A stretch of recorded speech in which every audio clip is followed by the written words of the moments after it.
Block 1. The calendar and the name of a man. The next time you look at a calendar and see the 12 months, January, February, March, until December, remember this. That sequence, that measurement of time, carries the name and the legacy of one single man, Julius Caesar. The calendar we use today, with its 12 months, its leap years, its February that never fits. It wasn't always like this before Caesar. The Roman calendar was a mess. Political manipulations, religious rituals, astronomical errors. The months shifted over the years. Seasons got out of sync. And the harvests came late. It was chaos.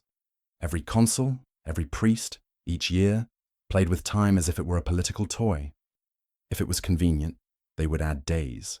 If it wasn't, they would remove them. Spring began in winter, autumn arrived in summer, and the people lived confused. In a Rome without a reliable sense of time, that's when Caesar decided to change history. He brought in the best astronomers of the time, studied lunar and solar cycles, analyzed the Egyptian calendar, and, with scientific precision, created what would become the Julian calendar, a calendar with 365 days divided into 12 months, with a leap year every 4 years to correct the accumulated error. That reform wasn't just about dates. It was about control, power, the ability to define the rhythm of life, of trade, of politics, of war, and of history itself. And it didn't stop there. Caesar made sure that his own name would never be erased by time. The 7th month, previously called Quintilis, was renamed July in honor of Julius Caesar. The power to control time, but for Caesar, changing the calendar was more than an administrative reform. It was a demonstration of absolute power. To control time was to control the future. Every farmer, every merchant, every soldier would now live according to a system created by him. His legacy, engraved not only in monuments, but in the very structure of time and history, would prove him right centuries later. When Rome fell, when kings and empires rose and collapsed, Caesar's calendar remained, adjusted, updated, but its core survived.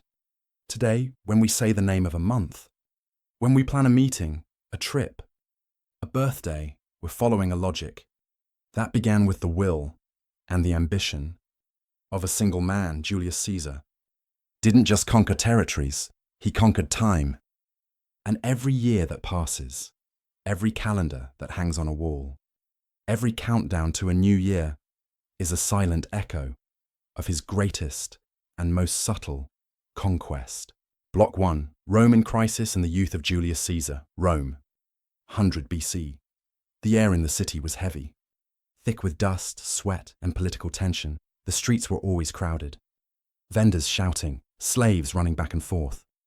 Senators being carried in their litters, eyes high and distant, and at every corner, men whispering conspiracies.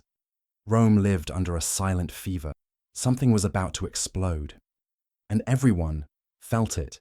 It was in this setting that Gaius Julius Caesar was born, son of an old patrician family, noble but already in decline. The Julii claimed descent from Venus, the goddess of love, but in practice, that meant little. A family name didn't fill bellies, and it didn't guarantee power. What Caesar truly inherited were stories, and a distant memory of prestige, long lost from the Senate halls from a young age. Caesar was an observer, while other boys played with wooden swords. He preferred to watch. He listened closely to the conversations of the elders, memorized names, studied faces.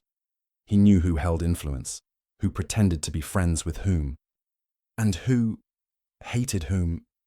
Slowly, he understood. The game of Rome wasn't about honor. It was about survival and power. During family banquets, while his uncles debated politics, Caesar stayed silent, but inside. He recorded everything, every mentioned alliance, every remembered betrayal, every name erased from history. By the time he reached adolescence, Caesar had already developed one truth. In Rome, The weak die forgotten, and the ambitious either rise or die trying. But Caesar's childhood wasn't free from fear. Rome in those days was a minefield. Civil wars piled up. Generals became dictators, and later, political corpses. And above them all, one name began to haunt Caesar's youth: Lucius Cornelius Sulla, the man who would one day step on the neck of the Republic. Sulla was a shadow over Rome, a dictator who hunted political enemies with the same ease he ordered public executions. He created the proscriptions, lists of names marked for death. If your name appeared on Rome's walls, your life ended there. No trial, no defense, no mercy. And then came the shock. Caesar's name was on Sulla's radar. Why? Politics, as always. Caesar had married Cornelia, daughter of one of Sulla's greatest enemies, a defiant act. Or perhaps just an emotional choice, but for Sulla, that was enough. The order arrived, cold and simple. Divorce her or die. Caesar hesitated. He knew the weight of the decision. For days, he couldn't sleep, paced back and forth on cold Roman nights, running the possibilities over and over in his mind. If he complied, he would live, but lose his honor. He'd be seen as weak, as someone who bowed at the first sign of pressure. If he refused, he'd become a target. Hunted, chased, condemned. In the end, the decision came as silent as it was devastating. Caesar refused. He chose exile, left Rome in a hurry. No money, no political protection, no soldiers. The young man, barely starting his public life, was now a fugitive. For months, Caesar lived in the shadows, changing cities every week, sleeping in improvised hideouts, surviving with help from friends and from people who saw in him something that even he didn't fully understand yet.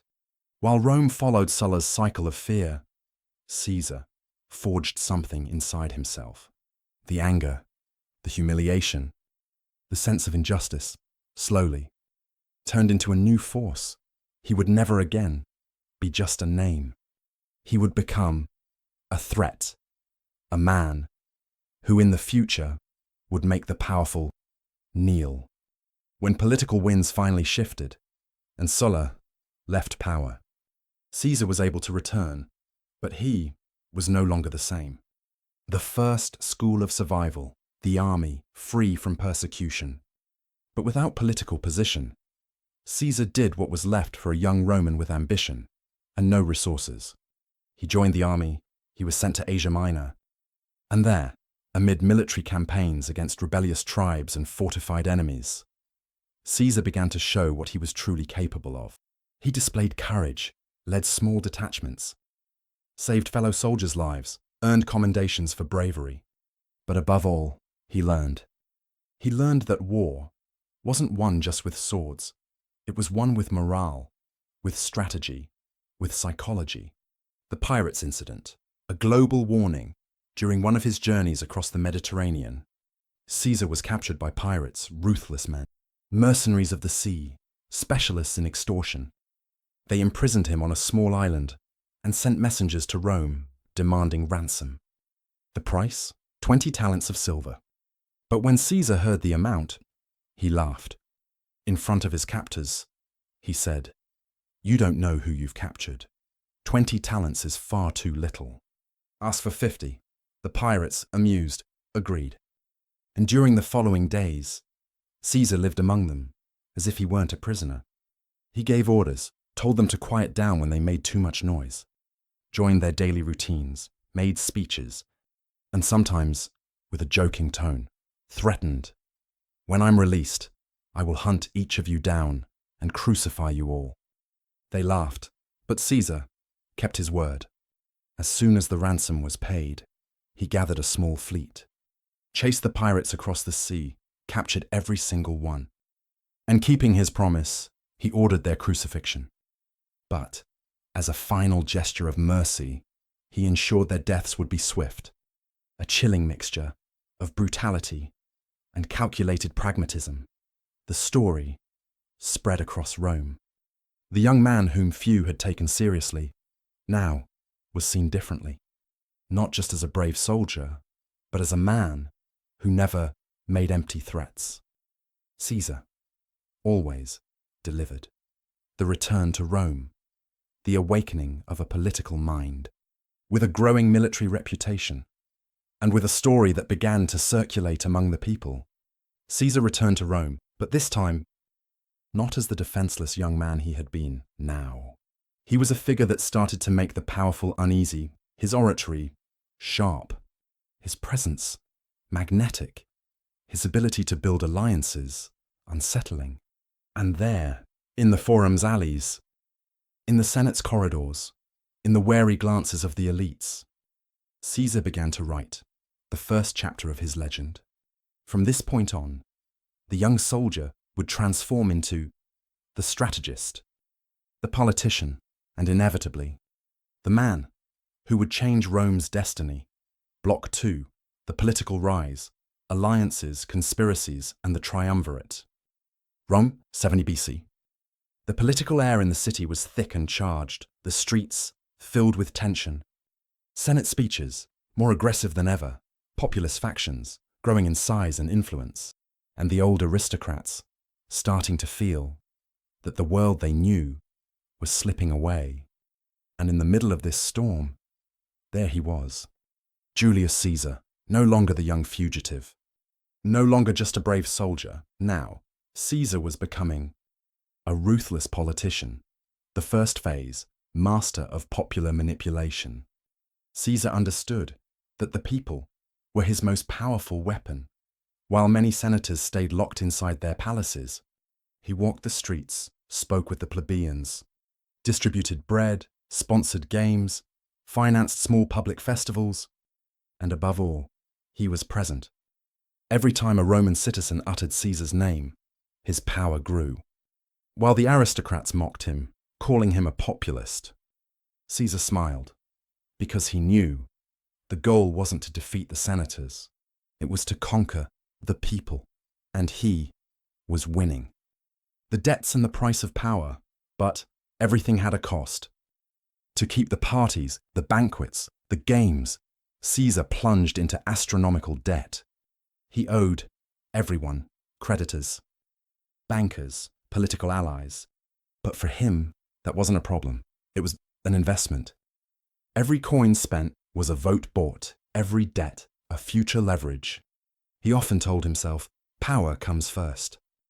Debts, I'll deal with later. And so, he kept spending.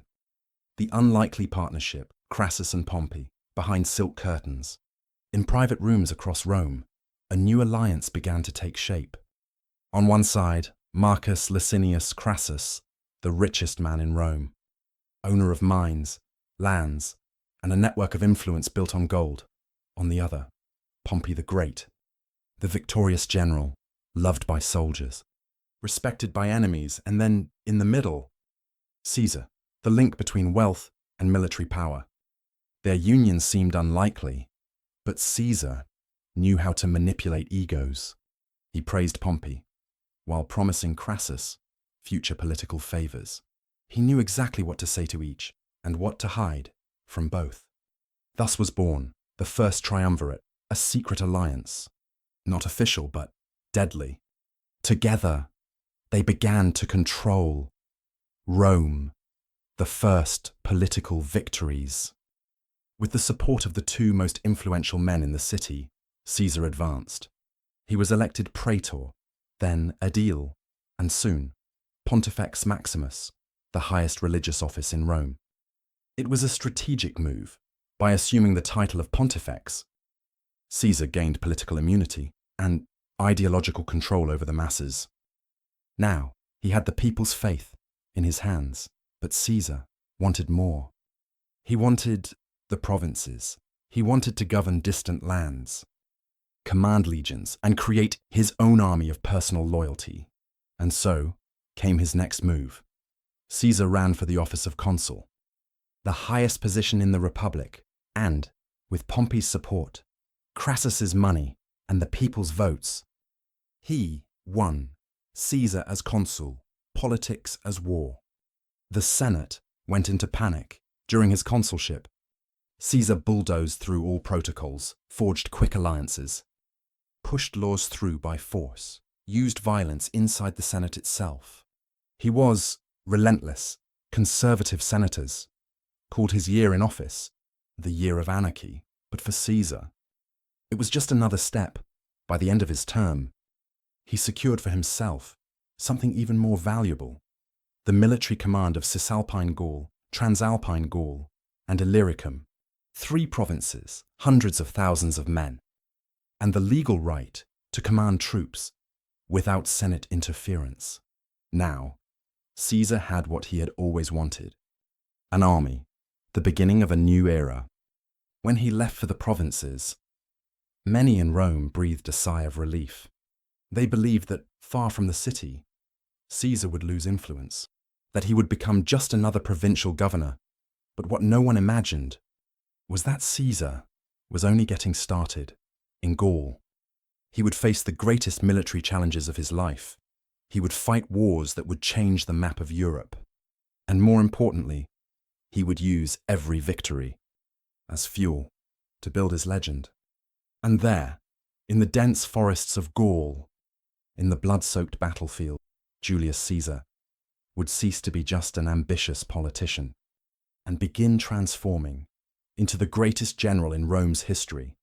Block 3, the Gallic Wars, strategy, blood, and the making of a myth. 58 BC. The cold wind of Gaul cut across the faces of Roman legionaries like invisible blades. The land was hard, the forests dense, the enemies relentless. For many generals, governing such a province would be a burden, an exile disguised as a promotion. But for Julius Caesar, it was the beginning of something much bigger. There, among the dark trees, treacherous marshes, and the war cries of the Gauls, Caesar would begin forging his own legend. Gaul, a land on fire. Gaul wasn't a simple enemy. It wasn't a single kingdom with a single king. It was a mosaic of tribes, each with its own leadership, its own customs, its own interests. There were the Helvetii, the Aedui, the Arverni, the Belgae, each people with their own pride and a natural distrust of anything Roman. Caesar knew that conquering Gaul would be more than a military campaign. It would be a psychological war, a war of resistance, manipulation, and absolute control over time and space. The first major move, the Helvetii. The opportunity came quickly. The Helvetii, an entire migrating people, crossed territories allied with Rome, threatening the region's stability. Caesar didn't hesitate. With only 6 legions, he organized rapid marches, built fortifications at record speed, and blocked strategic passes. While the Helvetii tried to negotiate, Caesar was already closing the trap. At the Battle of Bibracte, the result was devastating. The Romans won, and Caesar's fame began to spread, not just among his soldiers, but among the Gauls themselves, who now saw him as an unpredictable enemy. The War of Information. But Caesar wasn't just a military commander. He was a master of propaganda. With each victory, he wrote detailed letters, known as the commentaries on the Gallic War, sent directly to Rome. Reports that painted him as the protector of the Republic, the defender of the frontiers, the man who faced barbarian hordes to guarantee the safety of all Roman citizens. The people read those words with shining eyes. Meanwhile, the Senate watched, with a mix of envy and fear, the campaign against the Belgae. But Gaul was far from tamed. To the north, the Belgae rose up. Considered the bravest of the Gauls, they were fierce warriors, used to the cold, scarcity, and war. Caesar knew he couldn't face them head-on. At least, not immediately. He used division as a weapon. Isolated tribes formed temporary alliances with some leaders while attacking others. By the time the enemy realized the trap, it was too late. The campaign against the Belgae was bloody, but the victory was absolute. Caesar's psychology on the battlefield. By now, Caesar was no longer just a general. He had become a psychological presence. He appeared where no one expected. Marched at night, attacked at dawn, when enemies still slept. Faked retreats, only to strike back with fury, his legionaries began treating him almost like an invincible entity. Their trust turned into faith, and Caesar knew exactly how to feed that belief.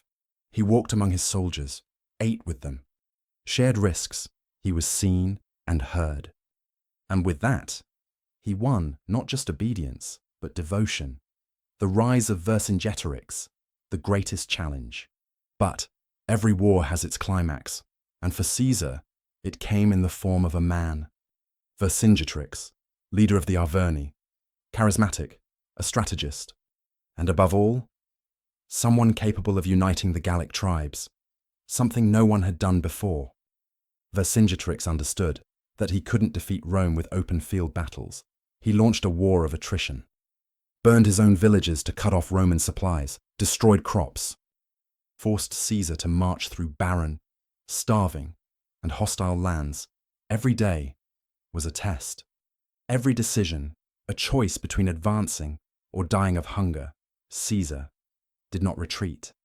Block 4, the Civil War, Caesar versus Pompey. 49 BC, Rome woke up in panic. Rumors filled the streets. Markets froze. Senators ran through alleyways like terrified civilians. Mansion doors slammed shut. Pompey's allies rushed to pack their belongings. Julius Caesar had crossed the Rubicon, with his legions marching toward Rome. Political collapse. The Senate collapsed into chaos. Some tried to call emergency sessions. Others simply fled. Pompey, until then the most powerful man in Rome, was caught off guard. He had an army, but scattered, spread across distant provinces. There wasn't enough time to gather all his forces.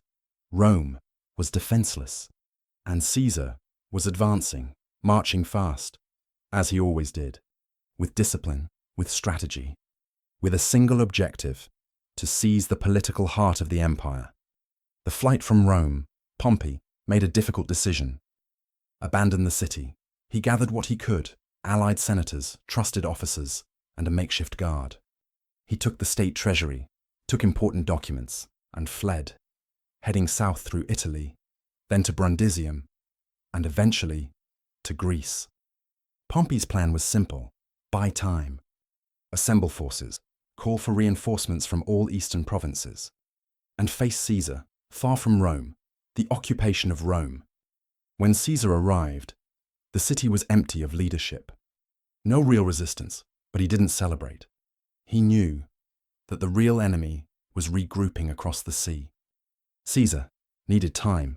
Quickly, he established administrative control over the capital, appointed new magistrates, distributed offices to loyal allies. He reinforced propaganda, told the people he wasn't a tyrant, but a restorer of order. Meanwhile, he sent messages to his remaining legions, ordering them all to march south. His next goal was simple: reach Pompey before it was too late. The siege of Massilia. On his way to Greece, Caesar faced an unexpected obstacle. The city of Massilia, modern-day Marseille, decided to resist. Pompey had left a small garrison there, and the city trusted its own walls. Caesar didn't have time for a prolonged siege, but he couldn't ignore the threat either. So, he delegated the mission to two of his most trusted generals, Decimus Brutus and Trebonius. While they conducted the siege, Caesar continued his journey, marching towards Spain, where some of Pompey's most loyal legions were stationed. The campaign in Spain. Spain would be Caesar's first major test in the Civil War. Pompey had 3 well-positioned armies there, experienced generals, strategic fortifications, but Caesar, as always, moved quickly. He divided his forces, attacked secondary positions, cut off supply lines. He surrounded the enemy troops at the Battle of Ilerda. The opponents, trapped, had no choice but to surrender, a victory without unnecessary bloodshed, but with enormous psychological impact. With Spain under control, Caesar had secured his rear flank. The path was now clear to cross the Adriatic and face Pompey head-on. The Adriatic crossing, racing against time. Winter, the Adriatic Sea, turbulent, the wind biting. But Caesar was not a man to wait. Even with terrible weather conditions, even with the enemy fleet controlling much of the routes, he decided to cross. He split his army. Part of the troops embarked with him. The rest would come later. It was risky, but surprise was everything. Arriving on the Greek coast, Caesar landed with a small number of soldiers. He knew Pompey was nearby, and that his own reinforcements would take time to arrive. While waiting for the rest of his legions, Caesar did what he did best. He bought time, confused the enemy, made Pompey underestimate his position. The siege of Dyrrhachium, Caesar's first major setback. Pompey reacted. He gathered his troops at Dyrrhachium. Fortifications went up, stockpiles of food. Defensive lines. It became a game of cat and mouse. Caesar, with an incomplete army, made a bold decision to besiege Pompey himself. He built fortifications around the city, raised walls, blocked access routes, turning Pompey into the besieged. But time was the enemy for both sides. Food shortages hit both camps. Disease began to spread, and in a desperate moment, Pompey launched a surprise attack. The result? A tactical defeat for Caesar, significant losses. Morale shaken for a brief moment. It seemed Caesar might suffer his first true disaster of the civil war. But, as always, he retreated with discipline, regrouped his troops, and moved in search of more favorable ground, preparing for Pharsalus, the final game. Caesar moved toward the interior of Thessaly. He knew Pompey would follow. And there, on the plains near the city of Pharsalus, the two armies finally stood, face to face. On one side, Pompey, with about 45,000 soldiers, including legionaries, archers, and heavy cavalry. On the other, Caesar, with just over 22,000 men, exhausted, hungry, but loyal to the end. Before the battle, Caesar gathered his generals. He looked each one in the eye and said, "Today, we fight not just for our lives, but for the history of Rome. We win, or we die." The men applauded him, shouted his name, and prepared for what was coming. The Battle of Pharsalus, Strategy, Blood, and Decision, August 9th, 48 BC. The morning sun lit the open field of Pharsalus in Thessaly. On one side, Pompey, confident, watched his troops in perfect formation. He had numerical advantage. Superior cavalry, more archers and reserves. On the other side, Caesar. His men, fewer in number, worn from long campaigns, poorly fed, with less cavalry, and, apparently, with fewer chances. But Caesar had something Pompey underestimated: the absolute loyalty of his legions, and a strategic genius that turned him into a legend. Caesar's formation. Knowing he'd be vulnerable to Pompey's powerful cavalry, Caesar adopted an unexpected tactic. He positioned part of his infantry reserves, hidden, behind his main line. The instruction was simple and direct. When the enemy cavalry attacks, you advance and strike their exposed flanks. Aim for their faces, their eyes. Take away their courage, Pompey's attack. The battle began with Pompey's archers and slingers opening the engagement. Then, his cavalry advanced, with clear orders to crush Caesar's flanks.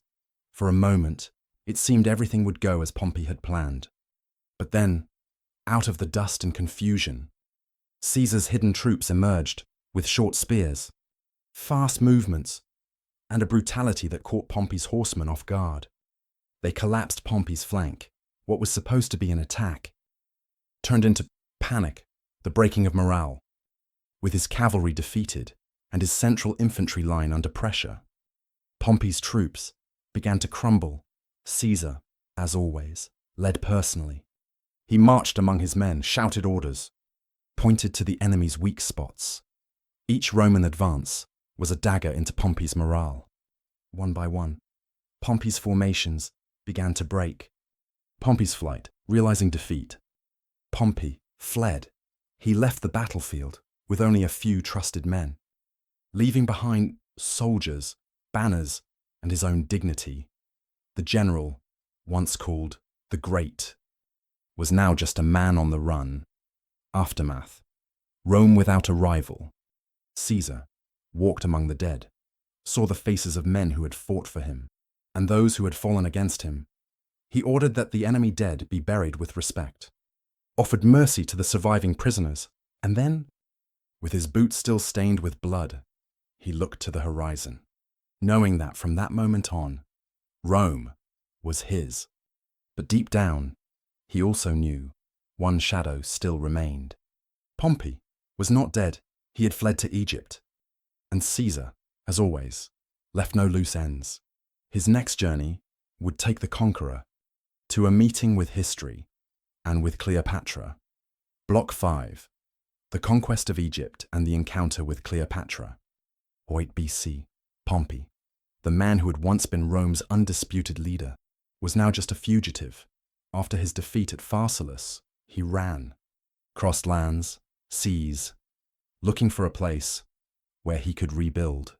And so, Pompey arrived in Egypt. The murder of Pompey, a silent warning. Egypt, at that time, was drowning in its own crisis. Two siblings, Ptolemy III and Cleopatra VII, were locked in a struggle for the throne. The country was in a state of civil war when Pompey disembarked, tired, worn down, expecting support. Ptolemy's council made a fast and cold decision: eliminate Pompey before his presence dragged Rome's war into Egyptian soil. And so, Pompey the Great was murdered before he could even fully set foot on the shore. Beheaded, his body tossed into the sea. His head preserved as a trophy, a gift for Caesar. Caesar's arrival in Egypt. Just days later, Julius Caesar landed in Alexandria. When Ptolemy's envoys presented him with Pompey's head, hoping for praise, expecting gratitude, Caesar remained silent, but inside, anger boiled. Pompey had been his enemy, but he was still a Roman. A senator, a symbol. To be killed by foreigners like that, without honor, wounded Caesar's pride and Rome's dignity. The first meeting with Cleopatra, a memorable entrance. While Caesar established his position in Alexandria, one figure began plotting how to meet him. Cleopatra VII, banished from Alexandria by her brother, living in hiding. She knew this was her golden opportunity, using intelligence, charm, and a good dose of boldness. She entered Caesar's palace, wrapped inside a carpet, unrolled before him, in person. The impact was immediate. Caesar was surprised. A young woman, with fierce eyes, with an eloquence that broke every protocol. And right there, in that first encounter, an alliance was born. That would change the destiny of Egypt and Rome. The siege of Alexandria. Fire, blood, and strategy. Caesar's presence in Alexandria was seen as a provocation. The advisors of Ptolemy III refused to accept Cleopatra's growing influence, nor the fact that Caesar was sheltering the deposed queen inside the royal palace. The city quickly turned into a battlefield. Thousands of armed Egyptians surrounded the palace where Caesar and his troops were barricaded. Outside, the screams of the mob. Inside, the suffocating Alexandria heat, mixed with the smell of burning oil, wood, and blood, for weeks. Caesar and his men held their ground, few in number, but with improvised fortifications and the determination of a man who refused to retreat. Caesar personally led the defense. He organized guard shifts, patrolled at night, motivated his men, reminding them that a defeat here would be the end of everything. One of the greatest tragedies of this siege was the fire that consumed part of the legendary Library of Alexandria. During one of the attacks, the flames spread, destroying priceless scrolls. Centuries of knowledge reduced to ash. Caesar knew what had been lost. But in that moment, survival was the priority. Reinforcements arrive, a shift in fate, while holding the line. Caesar sent messengers, calling for reinforcements. Roman legions, stationed in Cyprus and other parts of the Mediterranean, came to his aid. When the Roman ships arrived at Alexandria's port, the situation turned. Caesar ordered a full counterattack. Ptolemy's armies were crushed. The king himself tried to escape down the Nile, but drowned during his flight. Cleopatra on the throne, a queen, a general, and a new alliance. With Ptolemy dead, Caesar consolidated Cleopatra's power. She was crowned, becoming the new queen of Egypt, alongside her younger brother, Ptolemy XIV, just a child, a mere figurehead. But everyone knew the true power rested with her. And behind her stood Caesar. In the following months, Caesar remained in Alexandria. Many questioned this prolonged stay. Rumors spread that the general had fallen for the queen, but above all, their relationship was a political alliance. Cleopatra needed protection. Caesar needed money, supplies, and a strategic base in the Eastern Mediterranean. And so, between secret meetings, power strategies, and nights in the palace gardens, a relationship was born. That many would call a romance. From their union came a son, Caesarion. But for Caesar, Rome's affairs still called the Senate his political enemies. And, above all, the new threats emerging across the empire. Caesar's return, triumph and seeds of conspiracy, after months in Egypt. Caesar decided it was time to return to Rome. He left Cleopatra on the throne, with guarantees of Roman military protection and promises of future commercial alliances. On his return, he brought with him immense wealth, Egyptian treasures, gold, grain, and, of course, news of yet another victory. Upon arrival, Rome welcomed him in ecstasy. Triumphal parades were organized. War prisoners marched in chains. Battle trophies displayed in public squares. The people cheered wildly. But in the shadows, the senators whispered. Caesar was now more than a victorious general. He was a man accumulating titles, powers, and honors. In a way that deeply disturbed many, he was named dictator. Then, dictator for life, given veto powers, the authority to reform laws, and the right to appoint future consuls. His statues began appearing all over the city, Caesar's face minted on coins. And, most disturbing of all, for the conservative Roman elite, Caesar began being treated as a near-divine figure.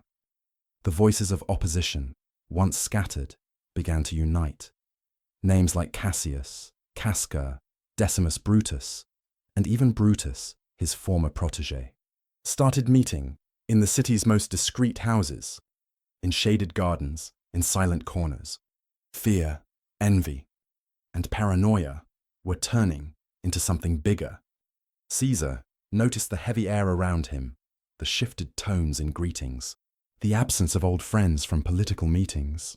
But, out of pride or exhaustion, he ignored it. He kept to his routine.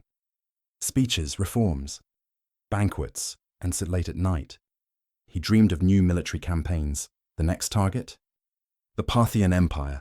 He was planning yet another war. Another victory. Little did he know that the next war would be against his own friends. Block 6. The dictatorship and internal enemies. The last reforms, the rise of Brutus, and the final conspiracy. 46 BC. Rome was no longer the city Caesar had known in his youth.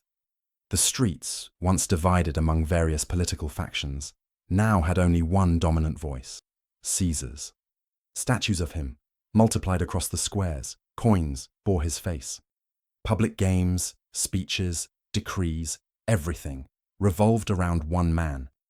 The Senate now was a formality. Real decisions came from Caesar. He was the dictator, the man who ruled, who decided, who lived, and who faded into obscurity. The last reforms between progress and vanity. And Caesar was not blind to his own power. He knew his image was in the hands of the people. That's why he launched a series of reforms. He distributed land to war veterans, reduced debts for farmers, reformed the calendar, creating the Julian calendar, correcting centuries of errors. He expanded citizenship rights to territories outside Italy, created laws to limit corruption in provincial administrations. In public, he appeared as a reformer, but behind the scenes, his vanity grew. Caesar began accepting honors that would have made any senator blush with shame in earlier times. He accepted the title of Father of the Fatherland, was given the right to wear the purple tunic of the Etruscan kings, allowed citizens to stand in his presence as they would for a monarch. The laurel crowns never left his head, and, for many, what had once been just political fear now turned into a real dread. Caesar wants to be king. The rise of Brutus, the inner conflict. Among all the men around Caesar, there was one who caused him a mix of pride and concern. Marcus Junius Brutus, son of Servilia, one of Caesar's former lovers. Brutus grew up as a symbol of republican virtue, educated, respected, loved by the people and by Caesar himself. The relationship between the two was complex. To Caesar, Brutus was almost like a son, someone he wanted to keep close, perhaps out of genuine affection, perhaps out of fear of having him as an enemy.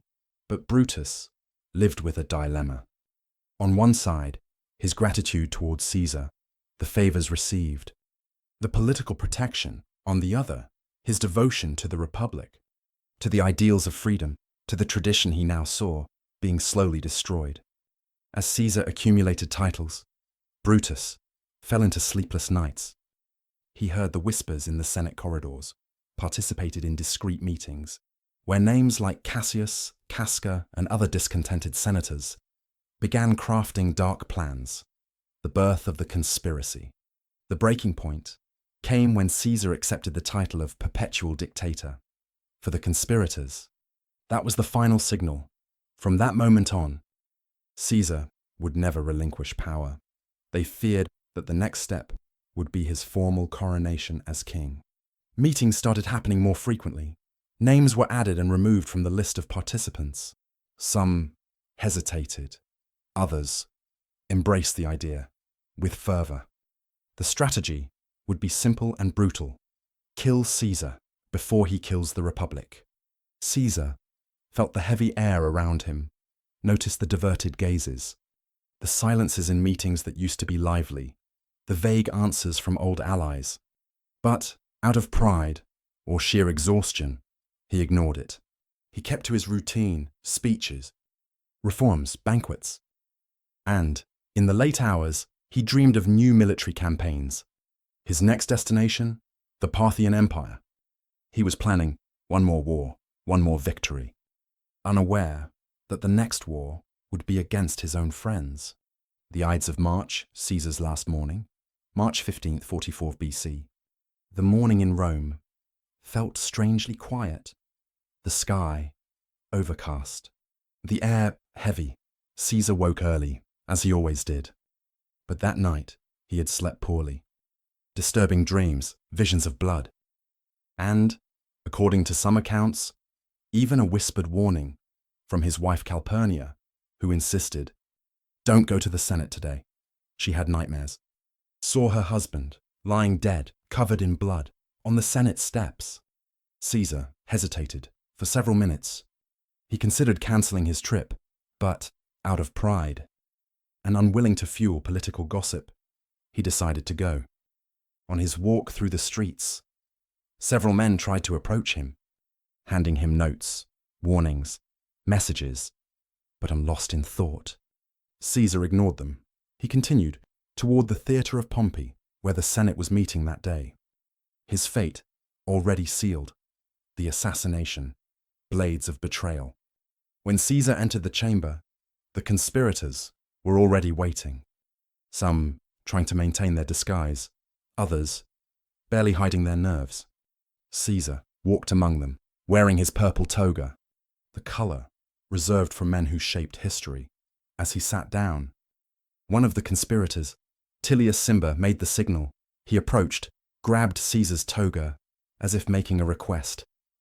In that instant, the first stab came. Fast, fierce. Then, the others followed, stab after stab. Caesar tried to react, raised his arms, tried to escape, but it was too late. Among the attackers, one face made him stop: Brutus. His friend, almost a son. According to legend, Caesar looked into his eyes and, with disappointment and resignation, said, "Et tu, Brute? Even you, Brutus." After that, he resisted no more. He fell. Right there, at the foot of Pompey's statue, the man who had defied kings, generals, senators, now lay on the ground, a victim of his own greatness, the silence after the storm. The conspirators stood still, covered in blood, breathing heavily, unsure what to do next. The streets of Rome fell into an eerie silence. For hours, no one knew what would come: another civil war, the end of the institutions, or the beginning of something even darker. The only certainty was Julius Caesar, the man who had defied the gods, was dead. But his story was far from over. Block 7, the assassination and the rise of Augustus, the power vacuum and the birth of the empire, 44 BC. Julius Caesar's body still lay cold on the floor when the first screams began to echo through the streets of Rome. People didn't know what to do. Some rushed toward the Senate, trying to understand what had happened. Others locked themselves inside their homes, fearing the worst. For hours, Rome lived in suspension, a silence, like the air being pulled back. Just before a great collapse, panic and confusion, the conspirators, still wearing blood-stained clothes, left the Senate, shouting words of freedom. Liberty, the end of tyranny. The Republic is restored. But the people didn't respond. There was no applause, no celebrations. What filled the air was fear. People remembered the past civil wars, the deaths, the hunger, the chaos, and now, with Caesar dead, what awaited them? Mark Antony, the first to move.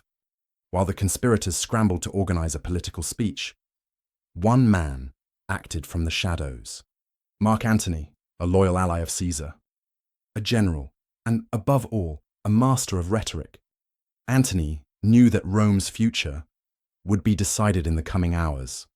He gathered troops, took control of public archives, and, in a calculated move, ensured that Caesar's will was protected. He knew that document would become his most powerful weapon: the will, the name of Octavian. Days later, during Caesar's funeral, Antony did what few expected. He organized a public ceremony, displayed Caesar's bloodied body, and read, in front of everyone, the dictator's will. And there, before all, revealed, Caesar had adopted an heir, Gaius Octavius Thurinus, now known as Octavian. The city froze. A young man, barely 18 years old, had just become the political successor of one of history's most powerful men, and for the people. That meant continuity. It meant that the fight wasn't over. The speech that changed everything, but the final blow, came with Mark Antony's speech. In front of thousands of Romans, Antony spoke with fury, with pain, and with calculated manipulation. He showed Caesar's tunic, perforated, stained with blood, pointed at the names of the conspirators, called them traitors, cowardly murderers, and, when he finished, Rome's streets exploded. The people stormed senators' homes, burned properties, lynched sympathizers of the assassins. The city plunged into chaos. The conspirators were now the hunted. Octavian, the young man no one took seriously, until it was too late. While Rome burned, while the conspirators fled, and while Mark Antony dominated the political scene, one young man observed everything in silence. Octavian, in the eyes of many, he was just an inexperienced boy with no legions, no direct influence, no military history. But what no one realized was that Octavian had learned from the best. Years of living alongside Caesar had taught him the art of patience, of manipulation, of fighting wars without stepping onto the battlefield, quietly gaining loyalties. Octavian started slowly. He approached the veterans of Caesar's legions, promised back pay, guaranteed land, benefits, and most importantly, vengeance. Soon, thousands of soldiers began swearing loyalty, not to Mark Antony, but to Caesar's young heir. Meanwhile, Octavian played the political game. He got close to the Senate, offered support, but with conditions, and so, between promises and subtle threats, he secured for himself something unthinkable for someone his age: the position of consul before he was even 20 years old. The temporary alliance, the second triumvirate. But Octavian knew it still wasn't time to face Mark Antony head-on. So he did the unthinkable. He formed an alliance. He joined Antony and Lepidus, another of Caesar's former generals. Thus, the second triumvirate was born. 3 men with one immediate goal: hunt down and destroy Caesar's assassins. Proscription lists were created. Political enemies were hunted, executed, their properties seized. Rome, once again, plunged into institutionalized violence. Among the victims was even the great orator Cicero, who had opposed Caesar in the past. Octavian watched it all with cold calculation. Every move was strategic. Every death, one more step toward absolute power. The break between Octavian and Mark Antony. Once the conspirators were defeated and the Senate was silenced, Rome entered a new phase, but the alliance between Octavian and Antony was fragile. The two had different ambitions. Antony moved east, established political and military power in the provinces, and soon became involved with a figure who would change the game again: Cleopatra. Together, Antony and Cleopatra formed a new axis of power. From Alexandria, they sent messages, challenged Senate decisions, and began assembling their own army. Octavian, observed from Rome, watched as the people's opinion slowly turned against Antony, used Cleopatra's image, portraying her as a foreign threat, a manipulator, a queen trying to dominate Rome from afar. The war for Rome's soul, propaganda intensified. Octavian accused Antony of betraying Rome, of being a puppet of Cleopatra, of planning to move the empire's capital to Alexandria. Tensions exploded. Soon, both sides were mobilizing armies, and there, on the Greek coast, near Actium, the final confrontation began. The Battle of Actium, the end of the Republic, 31 BC. The naval battle was fierce. Antony and Cleopatra faced Octavian's fleet, commanded by Agrippa, one of his most trusted generals. The winds, the sea currents, the strategies, everything seemed to favor Octavian. Antony's fleet was cornered, chaos spread. Cleopatra fled first, taking her ship south. Antony followed. Their army disbanded. The death of Antony and Cleopatra. In the following months, Octavian advanced toward Egypt. Antony, trapped, surrounded, chose suicide. Cleopatra, after failed negotiations with Octavian, followed the same fate. Her method remains a mystery to this day. Some say she let herself be bitten by an asp. Others believe it was poison, but the result was clear. Both were dead. Part 1. The Childhood, Grief, and the Birth of a Cold Mind. Rome. 63 years before Christ, the city breathed unrest. The streets, covered in dust and tense voices, already warned that the era of glory and stability was nothing but an illusion. The Republic, praised in Senate speeches, was rotting from the inside. And it was in this environment of broken promises and alliances forged over the sound of coins that the one who would change everything was born. Gaius Octavius Thurinus, a name that, at that moment, meant nothing. Just another frail child, pale-skinned, with a health condition that Roman physicians would call concerning. While the sons of patrician families trained in the public squares, Octavian spent his days battling fevers, struggling for breath, confined to bed for long periods. But behind that sickly appearance, there was something that no physician, no tutor could diagnose, a mind, silent and dangerously observant. During family dinners, while the adult men debated politics, Octavian didn't speak. He just listened. His small sunken eyes recorded every word, every sideways glance, every fake smile. He learned early that in Rome, people lied more often than they breathed. While his childhood friends dreamed of wielding swords and leading legions, Octavian was learning to lead by silence. He learned to wait, to watch others make mistakes, and to store every detail like a patient predator waiting in the dark.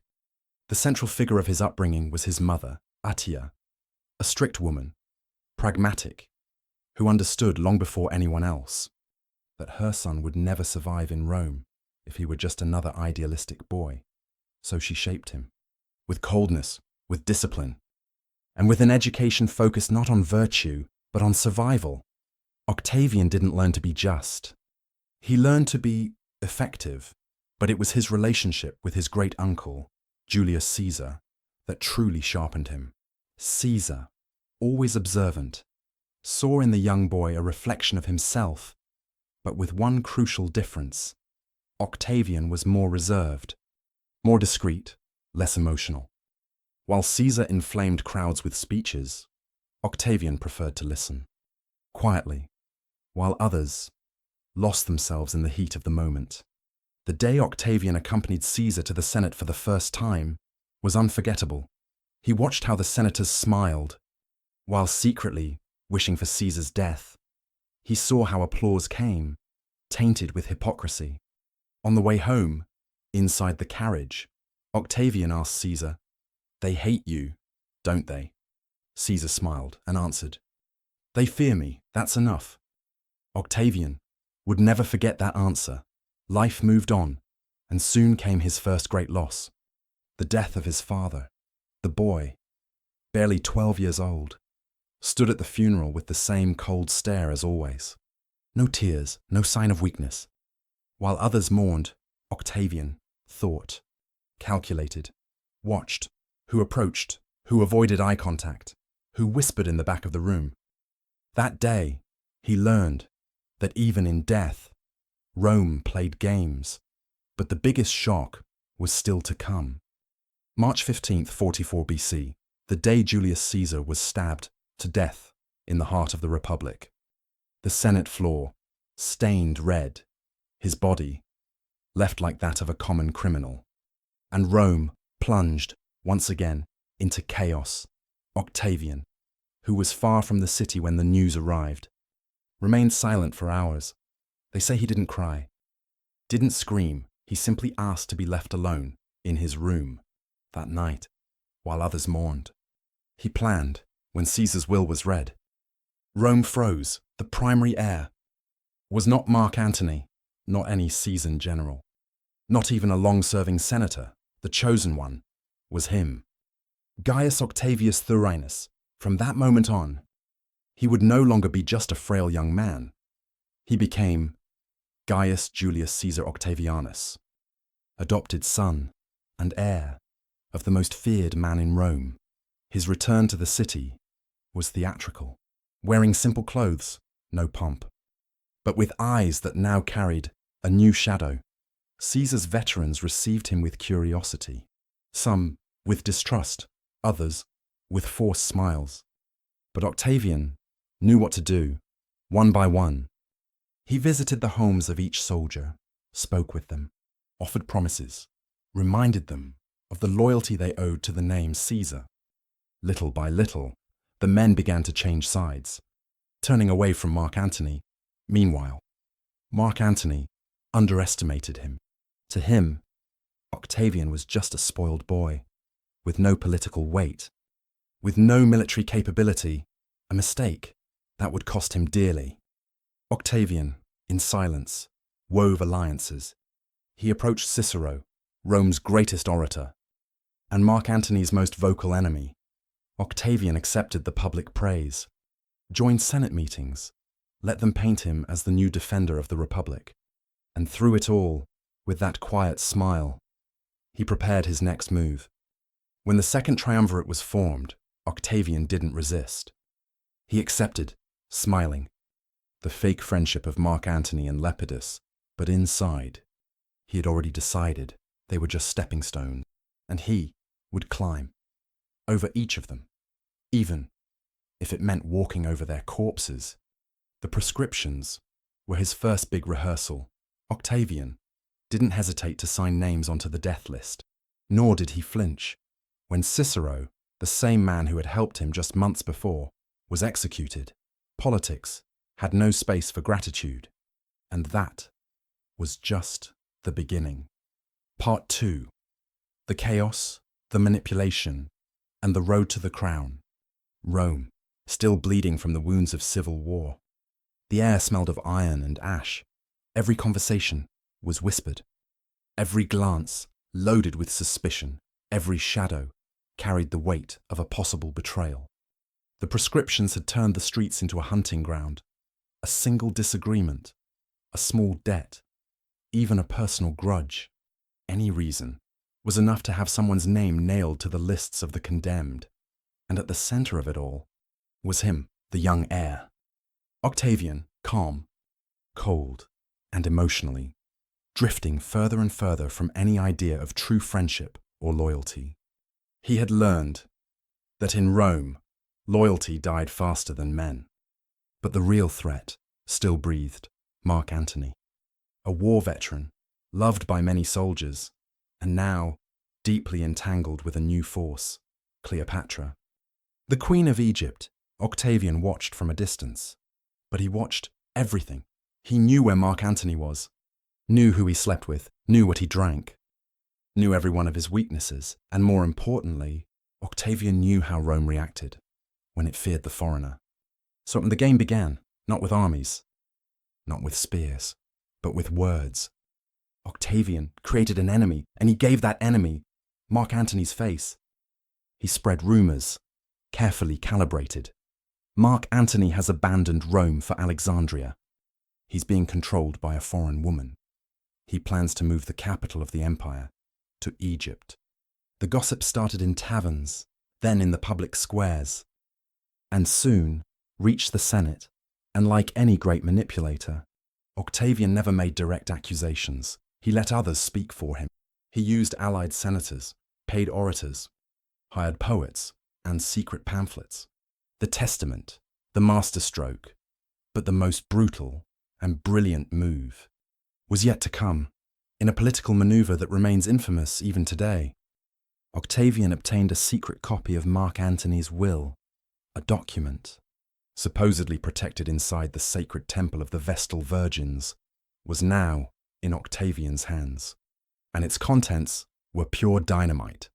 The will revealed that Mark Antony wished to be buried in Alexandria, that he had recognized his children with Cleopatra as legitimate heirs, that he had gifted Roman territories to Cleopatra's children.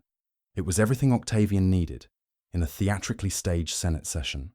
Before a stunned assembly, Octavian read the document aloud. Every sentence, every word, a dagger into the Roman ego. The senators turned pale. The citizens erupted in fury. Mark Antony, the war hero, was now the traitor who wanted to turn Rome into a satellite of Egypt, demonizing Cleopatra, crafting the foreign enemy. But Octavian didn't stop there. He used the figure of Cleopatra as the ultimate symbol of moral and political decay. He painted her as a sorceress, a manipulator, an exotic woman, who seduced powerful men to destroy Rome from within. Posters, speeches, coins, everything reinforced this image. Rome was being psychologically prepared for war.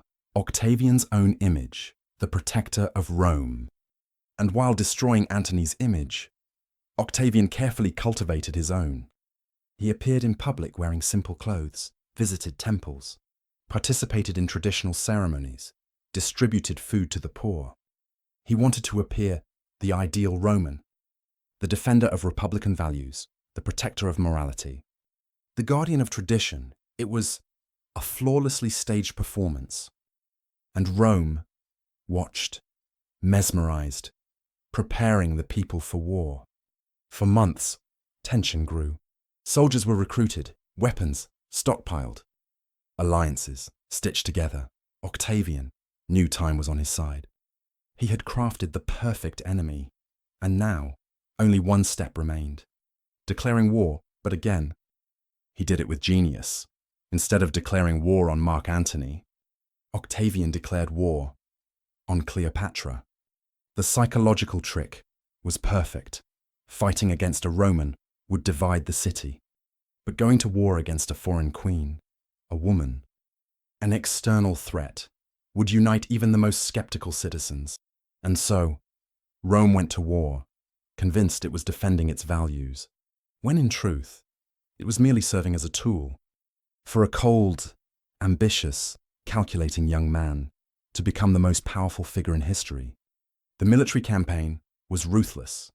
The decisive confrontation took place at Actium in 31 BC. On one side, Mark Antony and Cleopatra, with a vast fleet but morally crumbling. On the other, Octavian, with his most trusted general, Agrippa. The battle was a slaughter. When the winds shifted, when Antony's troops hesitated, defeat became inevitable. Cleopatra fled, Mark Antony followed. Days later, surrounded, both chose suicide when the news reached Rome. The people celebrated, Octavian didn't. He remained silent, locked in his private chambers, spending hours alone. Some believe it was relief, others say it was fear. Because in that moment, for the first time, Octavian realized he had eliminated all his rivals. And now, the eyes of all Rome were fixed solely on him. The Republic was dead. But no one dared say it aloud. And so, with the same silence with which he had built his entire career, Octavian began writing the next chapter of history, becoming the first emperor of Rome. Part 3. The Silent Coronation. How Octavian became Augustus.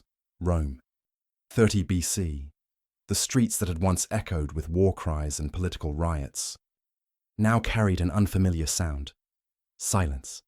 A heavy, uncertain silence. Merchants opened their shops cautiously. Senators moved through the forum with nervous glances over their shoulders. The people waited. They weren't sure what they were waiting for, but they knew something was coming. And at the center of it all was him, Octavian, the young man who had arrived in Rome years earlier, frail, underestimated, and dismissed as a boy. Now, he stood as the sole survivor of a brutal political war, the last man standing. Octavian knew the weight of the moment. He knew that one wrong move could unravel everything, so he did what he did best.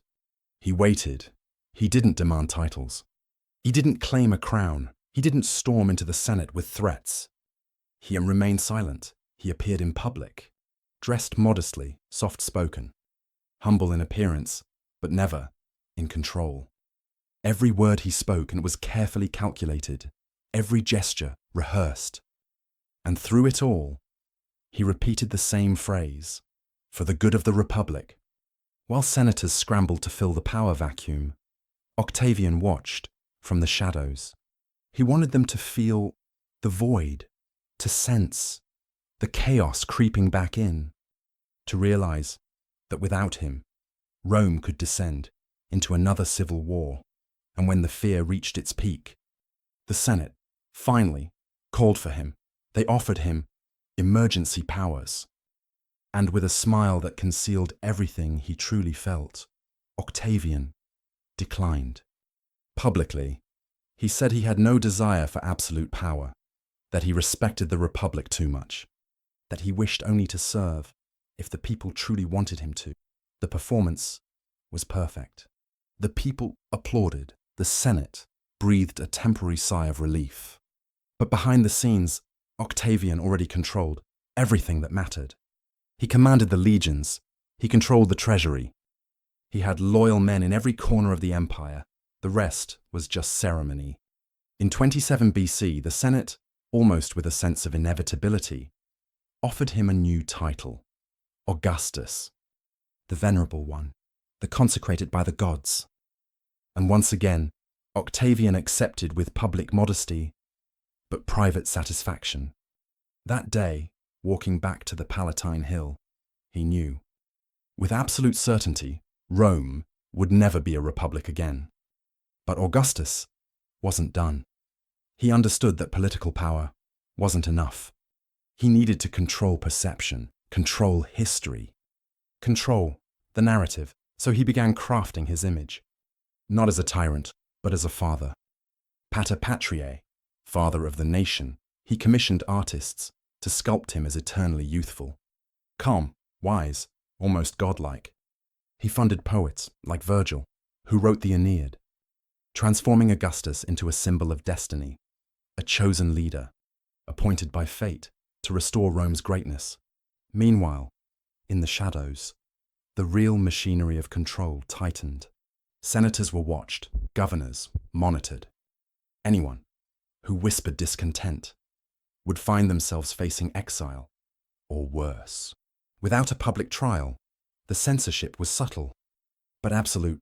The people smiled in the streets, but flinched behind closed doors.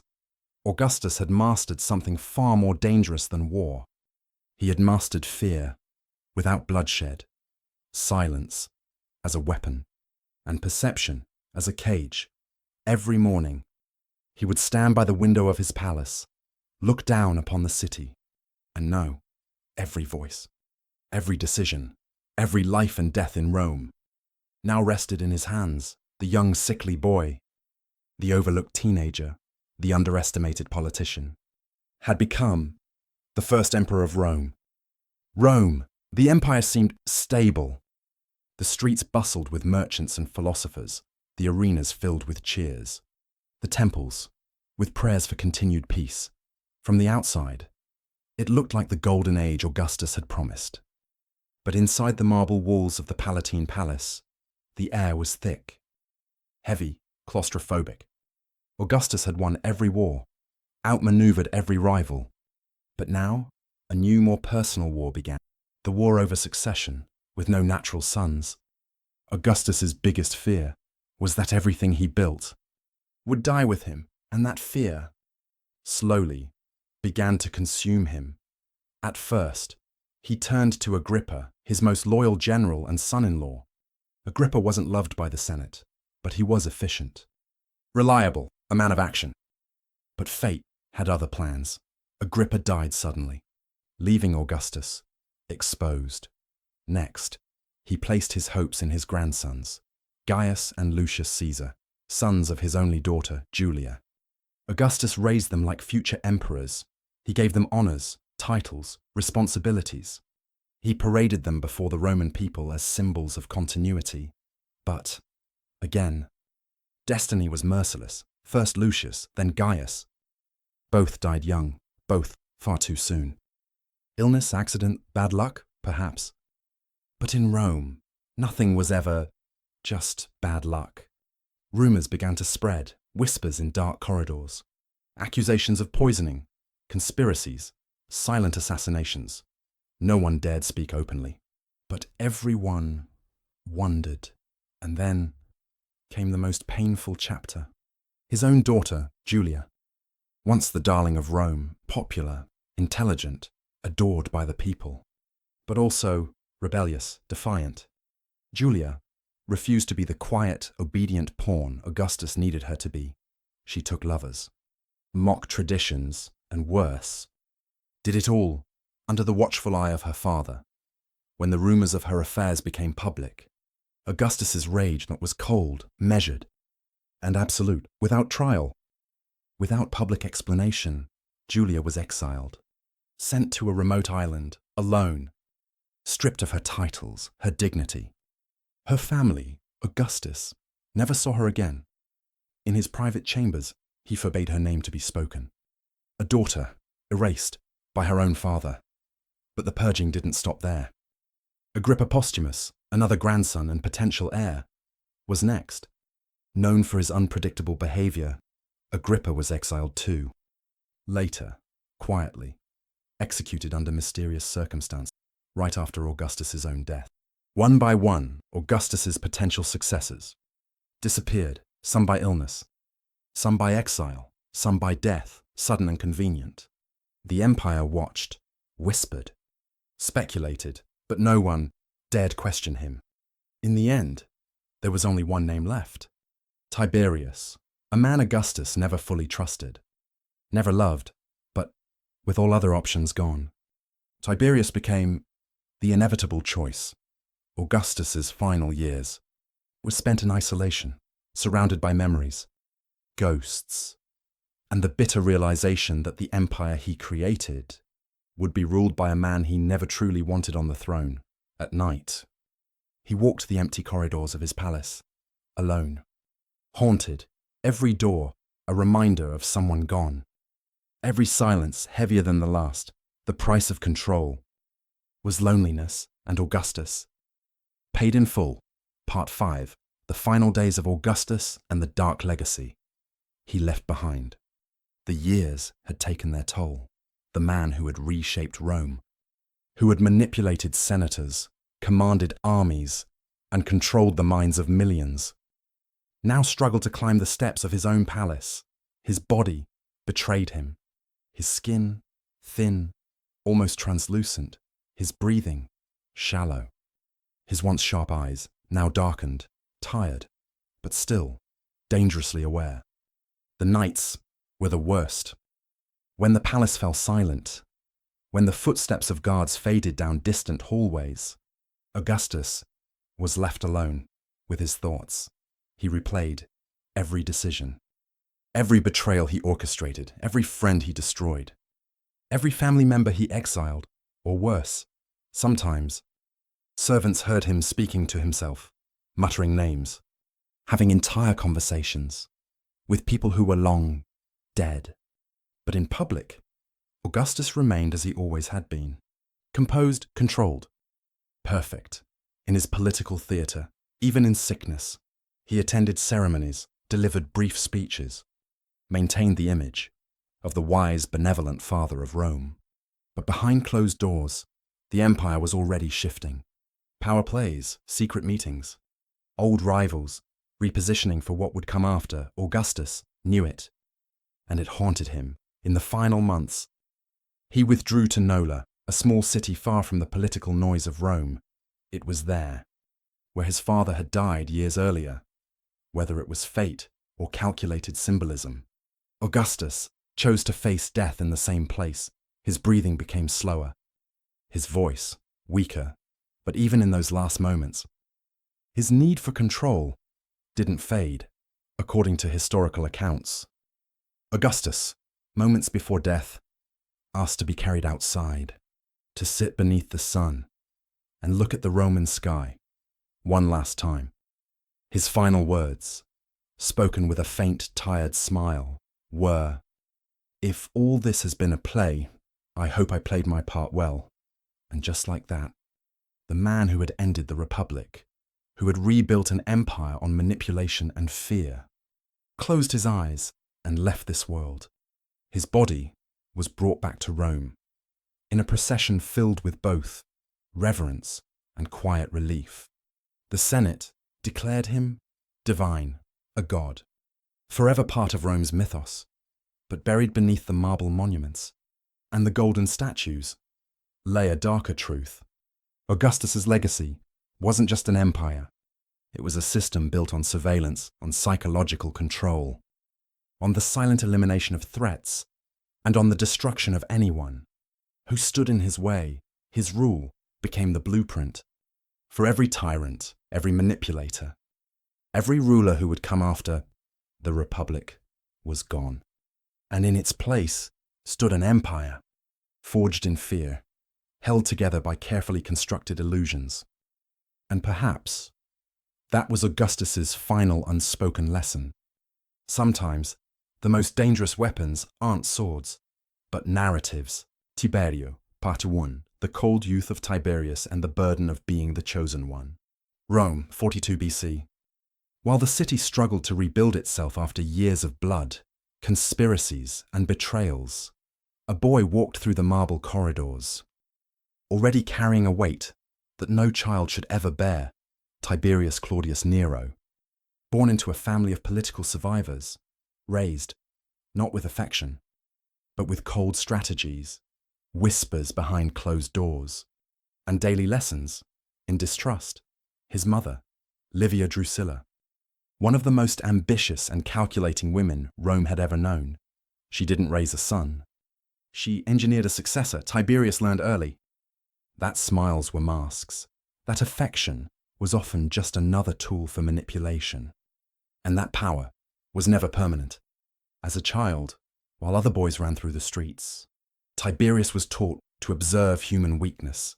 He paid attention to how senators shook hands a little too firmly, to how generals laughed, but with cold, distant eyes, at banquets, while music played and wine flowed. Tiberius sat in silence, learning the art of watching and waiting. But no matter how hard he tried, Tiberius never felt at ease. He wasn't charismatic like others in the imperial family. He hated public speeches. He despised Rome's theatre of politics. Deep down, he hated it all. The crowds, the forced applause, the endless judging eyes. Always evaluating, always expecting. But his path was already set. When his mother married Augustus, Rome's new ruler, Tiberius was dragged against his will into the centre of power. At first, he was just the tolerated stepson, a political accessory, a face in the crowd with no real importance. But fate had other plans, one by one. Augustus's other heirs died, some from illness, some from accidents, and some for reasons no one dared to say out loud. And when the dust settled, only he remained. Tiberius, the man nobody wanted. Not even himself, the boy who never dreamed of power, was now being shoved straight into the heart of the arena.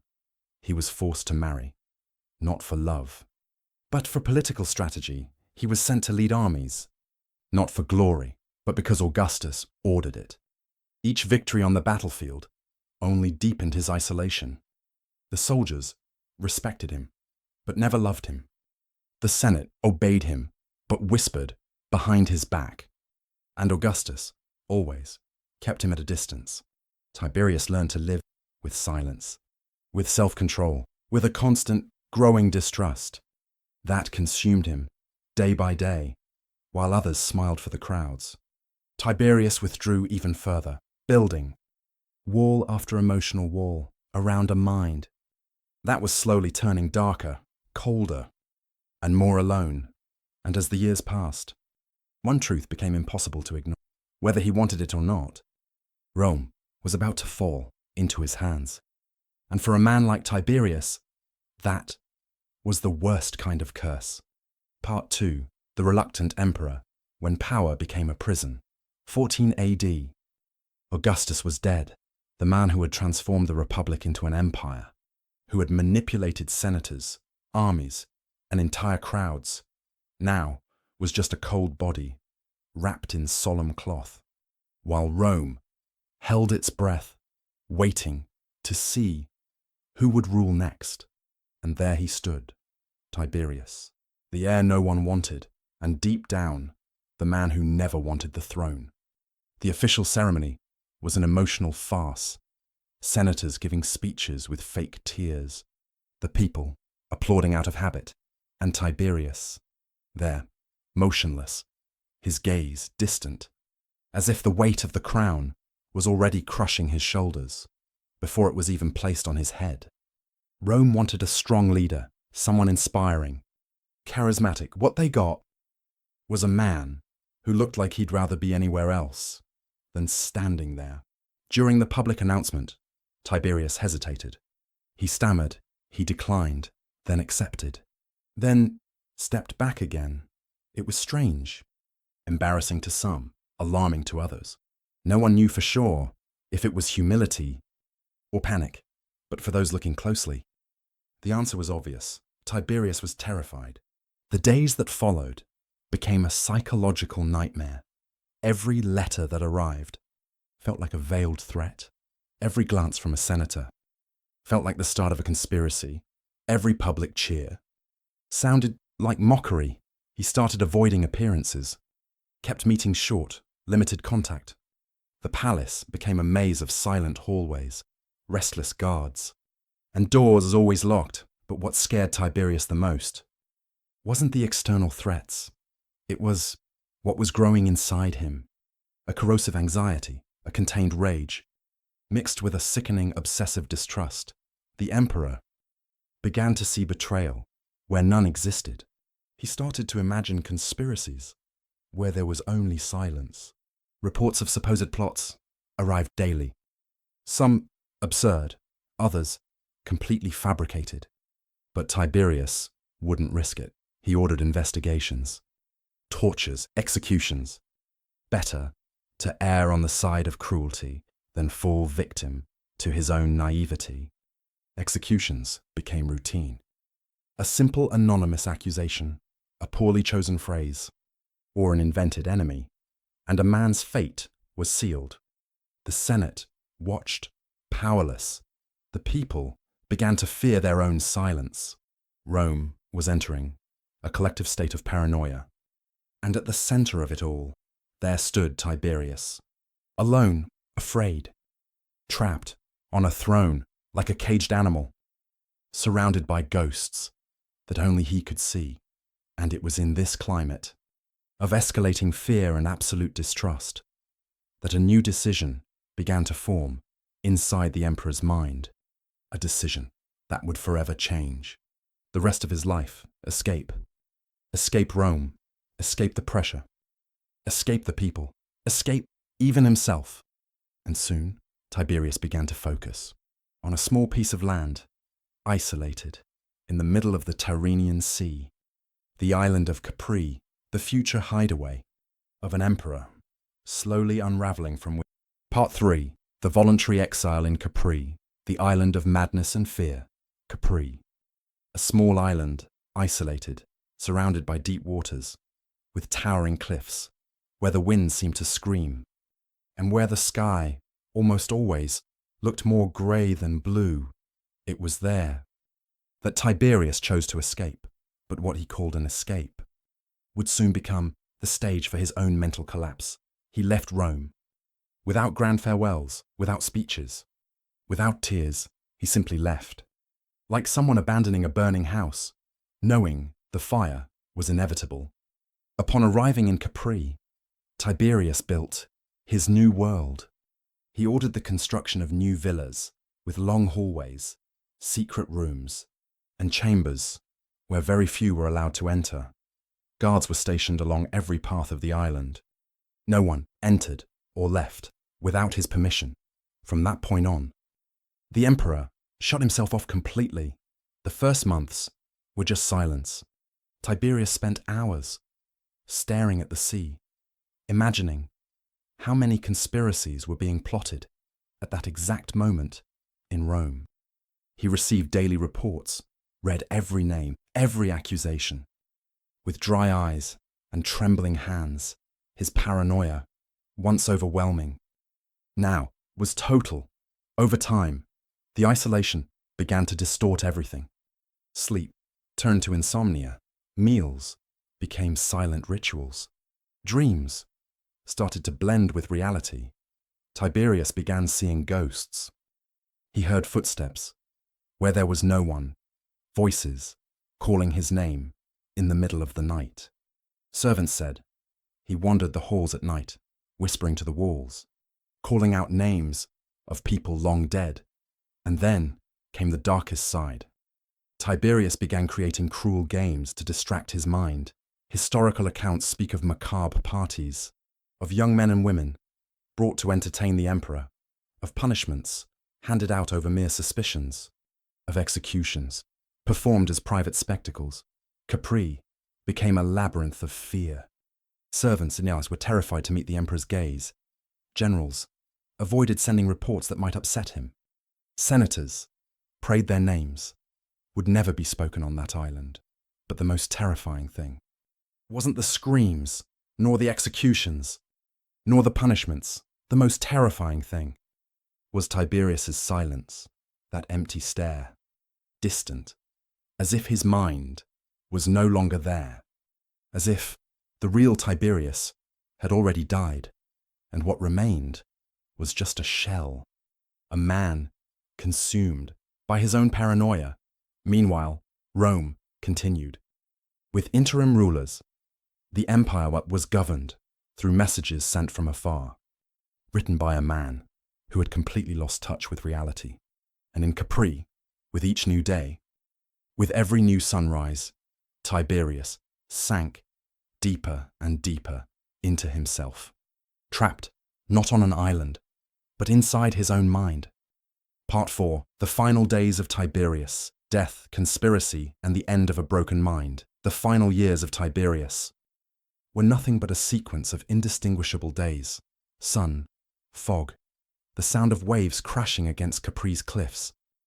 Everything felt like an endless loop, repetitive, lifeless. The man who was once a respected general now could barely get out of bed, his body weak, but his mind still functioning. In the most twisted, paranoid, and obsessive ways, Tiberius trusted no one, not even himself. He began to doubt his own memory.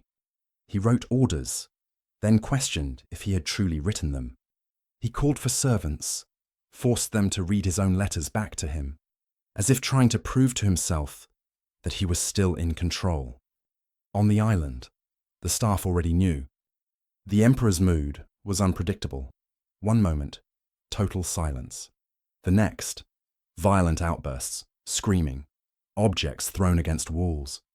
And sometimes, the most disturbing of all, laughter, long, strange laughter, with no apparent reason echoing through the marble halls. Late into the night, but Tiberius's greatest fear wasn't just death, it was being betrayed. He began to suspect his own doctors, refused food, fearing poison, ordered soldiers to taste everything first. And even then, rarely ate. Every cough, every fever, every shadow crossing his room made him wonder, is this it? The final strike? Meanwhile, in Rome, Caligula, his young designated heir, waited with venomous patience. Caligula knew the old emperor wouldn't last much longer. And while everyone pretended to respect Tiberius, behind the curtains, plans for the next regime were already in motion. The end came slowly. And cruelly, Tiberius fell gravely ill. Days without leaving his bed, his breathing shallow, labored.